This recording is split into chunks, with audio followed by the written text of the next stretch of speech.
being here in Cobb County and being here in Kennesaw, it was really, it wasn't the main factor, but it was like one of the top 3 reasons why I chose to come to Kennesaw. Family is very important to me, and I felt like, if I was here, my family would come support me more.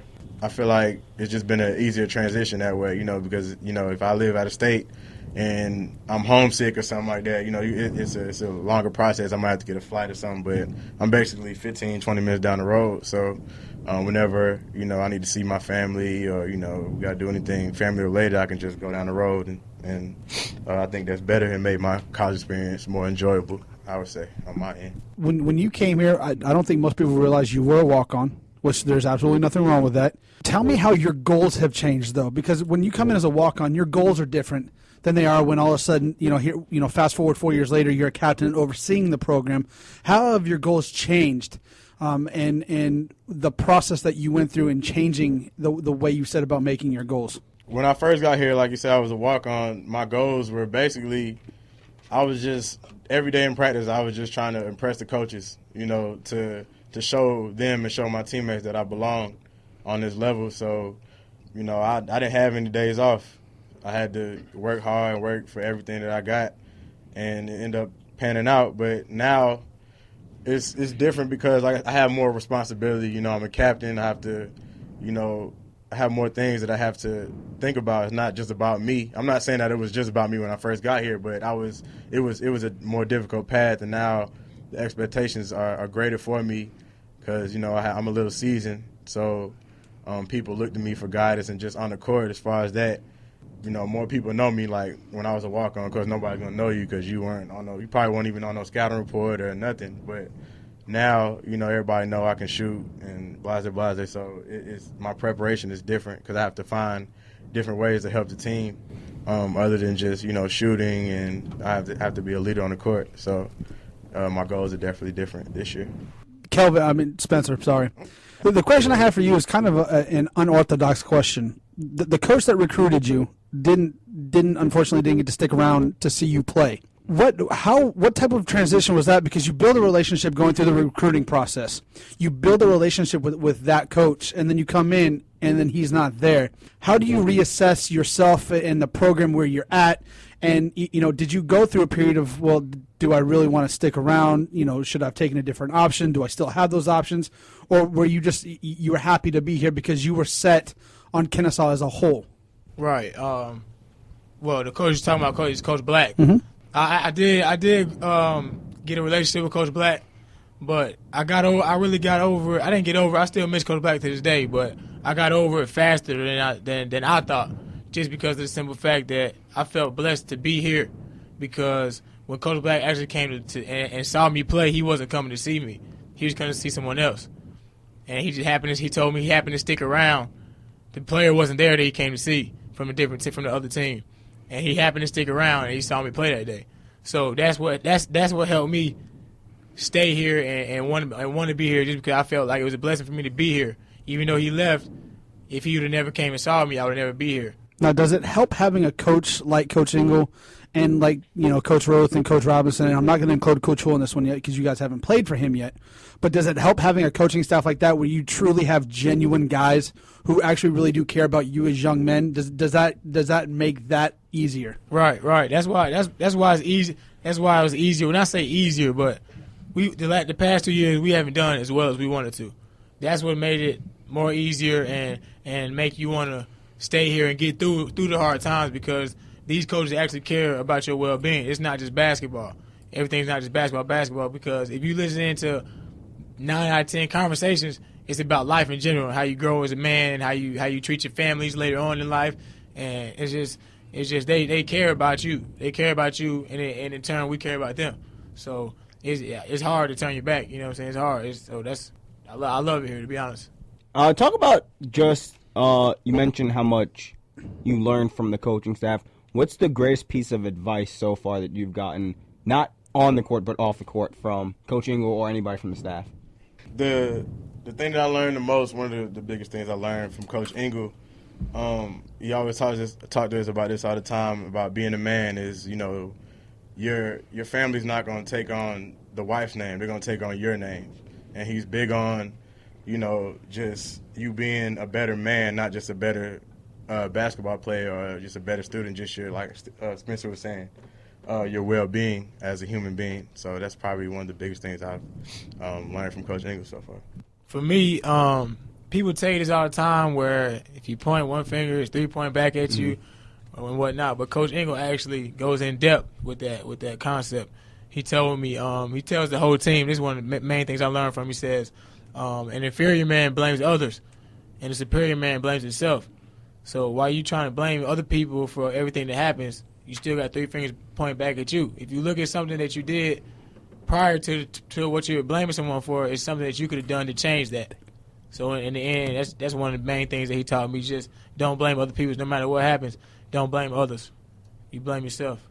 Kelvin, McConnell, Spencer, Dixon from the KSU men's basketball team join the big show. Talk about motivation. What motivates you, or what has you motivated heading into the season? For me, what motivates me, just last year in general, and I got a lot of things that motivate me. But me, I've never won since I got in high school, I never won like a championship. Like, I just haven't won the championship, and I'm craving for a championship. Like, I want to win the championship. Like, I can't do nothing less but win the championship. And then on top of that, a couple of my friends, a couple of real close friends to me have passed away. And I think about them. I got them on my walls in my room, and I think about them every day. And that's what drives me. Okay, we all see the 5 high tattoo that you have on your arm. So some people have actually, talked about how stupid that was, not knowing what it was about. I know what it's about, which is why I actually want you to take the time to explain that. So when people see you, holding up signs or whatever in a game, they see that on your arm, they understand why you have it, and you don't have it backwards. Because people assume he's an idiot, he had it put on backwards, when that could be the furthest from the truth. Right. Some people might think I'm stupid, or you meant to put high five, or nah. My friend, in high school, my best friend, his name is Luca Botti. He actually died in a car accident where he was in the back seat of the car. He didn't have any control over the car or anything like that. And it was a single car accident. And he wore number 5. And ever since then, I changed my number to number 5. With his organs, he's an organ donor. He saved 5 people's lives with his organs. His brother actually played at Wake Forest at the time, football. His name Jonathan Abadi. He played middle linebacker, and pretty good football player. Now he plays fullback in the UFL. Right. He was with the Texans for a little bit, Redskins for a little bit, but it's a struggle to do that. But it's hard. That's good in itself. But anyway, back to the story. At the beginning of the fourth quarter of every game, he would look up to his family, and he'd hold up a 5, and they'll hold a 5 back to him. And then that kept going, and Wake Forest is winning more games than usual because everybody knows Wake Forest is not really that good of a football team. And it started to get to where when he held a 5 at the fourth quarter, the whole entire team would do it. Then it got to where the whole entire stand, all the fans in the stadium would do it. It even got so far where they'll go to away games, and people do it. They'll go to North Carolina State or Florida State, wherever they go, and their entire stand is holding up 5 high. And that year was actually the most magical year Wake Forest has ever had. And they went to the Orange Bowl. They played Louisville. Mm-hmm. And they happened to lose that game. But if you go back, you can look on YouTube now. And you see the 5 high. You go and type it in, and you're going to see everybody in the whole entire Orange Bowl holding up 5 high. And I felt it was only right. That's my best friend. I like tattoos. Mm-hmm. That's my best friend. Do you really? Yeah. But yeah, that's my best friend. That's my best friend. And he died, and I feel that I was right in memory of my best friend. Appreciate you explaining that. Yeah, I just want to make sure that people understood what it was actually for, that there was a meaning behind it. Right. Kelvin, away from the court, you do some pretty cool things. Just talk about the opportunities that what you do away from the court has allowed you to do, and just how much fun you're having. Away from the court, I have musical talent. I think you're understating that a little bit. I mean, I don't know, man. You rapping? No, I don't rap. I make the background music. I make the beats, as they call it. It's been a great opportunity. I've been able to produce a top 5 Billboard hit, and I got an award for it just recently. Tell him something, man. The song is "Turn My Swag On" by Soulja Boy. Hold on 1 second. We got a little bit playing. It was just a blessing to be in that situation. I've always been a fan of music. I can just remember just me being a kid, like 4 years old. My dad would always just be playing music. Like, even at 4, he had me listening to Snoop Dogg and Dr. Dre. I'm like, I'm 4 years old. I was born in California, actually, in San Diego. And my parents, like, my dad, a big influence on me as far as the music side. And my older brother is actually very musically inclined. He can play the piano and the guitar. And I don't know, I just translated it into, the real world as far as music-wise. And I've been, at a young age, I've been pretty successful so far. So after I graduate, I see what I would do with my career. I have personal security experience, so if you need a big dude, that's got the experience, man, I got you. And you hear the songs that we play during our breaks. We don't have anything to rejoin, so if you have any spare beats lying around or anything like that, we'll put them to work. We have Chase and Marquise joining us next week. Mm-hmm. And what we had last week, where the Wolfman thing came from, Matt sold you guys down the river real quick with that. We want a little tidbit about Chase and Marquis that we can ask them next week. So, if keep in mind, the coaches are probably listening right now, so keep that in mind. On Chase's behalf, you can ask him whose shoe game is better, mine or his, and ask him who's fresher, as far as clothes wise, me or him. Okay. I'm not gonna say me. So what about Marquis? Ask him about his motivations as far as his tattoos. Okay, his tattoo motivation. Yeah. We're going to wrap up the interview on asking you guys the more in-depth kind of like win totals if you guys want to get into it. But before we get into that, we played this game with Matt and Aaron last week. It didn't go over too well, except for a couple of answers. So I'm just going to play it again just because I like the answers that they gave me. I'm going to give you a word or a name, and the first thing that comes to mind, just tell me what comes to mind. So if I say Kennesaw State basketball, the first thing that comes to mind. Team or something like that. Okay, Mercer. Rivals. Coach Engel. You, baby. Coach Robinson.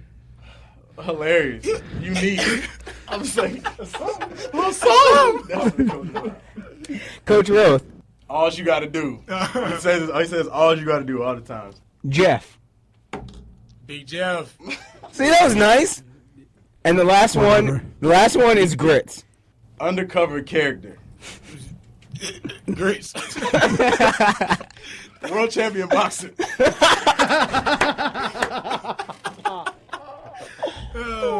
Jeff, you want to ask him about that? Yeah, man. You guys listened last week, and we did ask. And I was going to go away from this question until I was told that it was okay to ask it. Looking at the schedule, what you guys have, you essentially played almost everybody you did last year, even non-conference, with the exception of a couple. Best and worst case scenario. Now, I don't know. Scratch that. I don't want to get into best or worst. As a team, obviously ASUN championship, obviously 2 wins in the NCAA tournament because of the way they revamped it. So you got to win 1 to get to the actual 16, and then you upset the number 1 seed again. So at least 2 wins in the NCAA tournament. Those are a given. Record-wise, what do you see regular season going into all of that? What do you see? Personally, this is just me, and you can ask my teammates. This is how I am. I don't see any less than 27 wins. So however many losses that is. 27-4? Was that 4? Yeah, 27-4. And I was gonna say 25-6, give or take. Thank you guys for joining us. You guys can hang out. We're gonna talk college football, a little baseball, and make fun of the Padres. No doubt. Appreciate you having us. Appreciate y'all. Next week we're gonna have Chase and Marquis. It's The Big Show, KSU Radio. Make sure you listen every Tuesday, 3 to 5 p.m., and every Sunday, 9 to 11 p.m., only on KSURadio.com.